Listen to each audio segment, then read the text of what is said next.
Selamat siang semuanya. Izinkan saya memperkenalkan diri. Nama saya Freya Wasintongan Situngkir. Saya bersekolah di SD Santo Antonius II Medan. Saya akan menceritakan cerita rakyat yang berasal dari Sumatera Utara yang berjudul Asal Usul Danau Toba yang dikarang oleh Reynaldi Dewangga. Pada zaman dahulu, hiduplah pemuda yang rajin, tangguh, dan gigih. Namanya adalah Toba. Toba bekerja sebagai petani di ladangnya. Suatu hari, dia merasa kelaparan dan pergi memancing. Tetapi, sehari yang dia memancing, seekor ikan pun tidak didapatkannya. Dia pun mulai merapikan peralatannya dan ingin pergi pulang. Tetapi dia kaget saat dia mengangkat pancingnya. Dia melihat seekor ikan mas yang besar. Dia pun kegirangan dan dengan semangat membawa ikan tersebut ke rumahnya. Dia meletakkan ikan tersebut di ember yang berisi air. Dia pergi keluar rumah dan mencari kayu bakar untuk membakar ikan mas tersebut. Saat sudah terkumpul, dia menyusunnya di halaman rumahnya dan menyalakan apinya. Tetapi dia kaget melihat bahwa ikan emas yang dia tangkap tadi sudah tidak ada. Hanya ada keping-kepingan emas. Dia pun mendengar suara dari kamarnya dan berlari ke kamarnya. Dia melihat ada gadis cantik yang sedang bercermin di kamarnya. Dia pun bertanya, "Siapa kamu? Aku tidak pernah melihatmu di desa ini." Gadis tersebut pun menjawabnya, "Aku adalah ikan yang kau tangkap tadi. Dulu aku dikutuk menjadi ikan emas. Dan koin-koin emas itu adalah sisik-sisikku.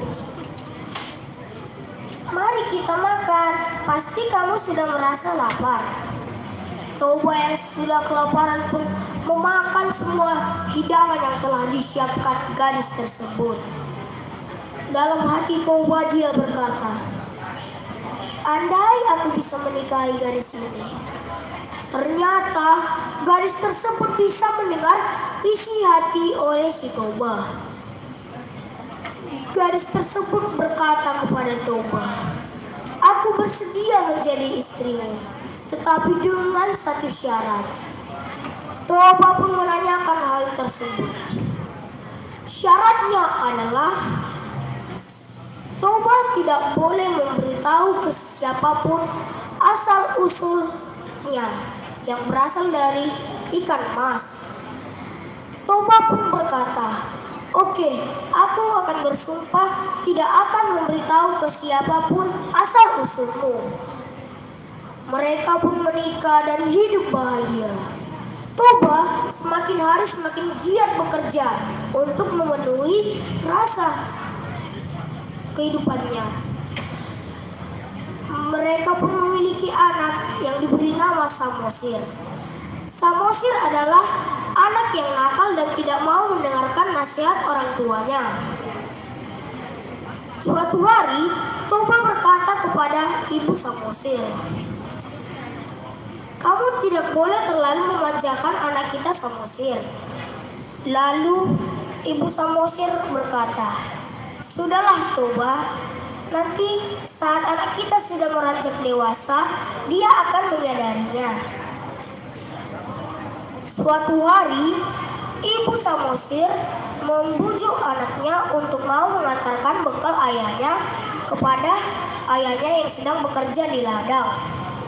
Awalnya, Samosir tidak mau mengantarkan bekal tersebut, tetapi ibunya terus merayunya sehingga dia mau.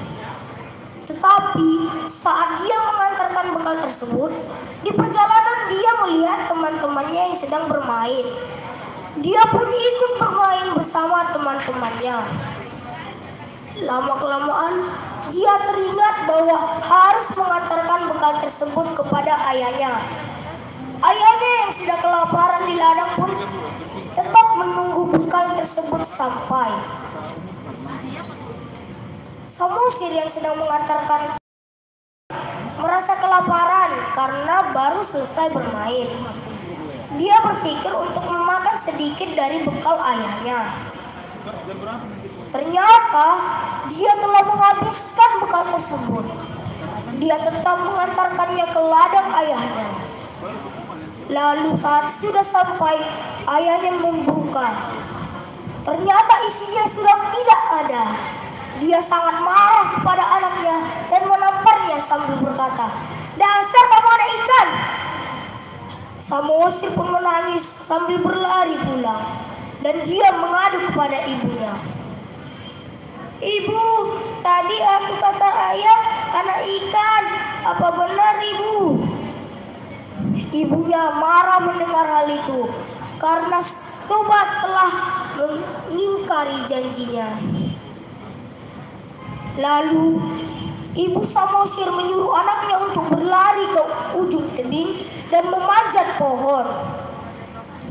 Setelah Samosir berlari, turunlah hujan yang sangat deras disertai angin yang sangat kencang yang menutupi satu desa tersebut dan menjadi genangan air.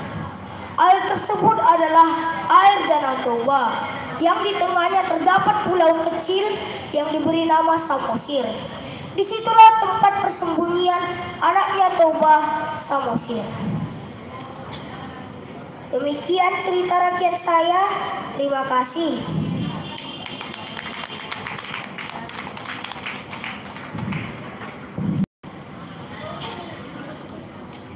Ya, terima kasih kepada peserta.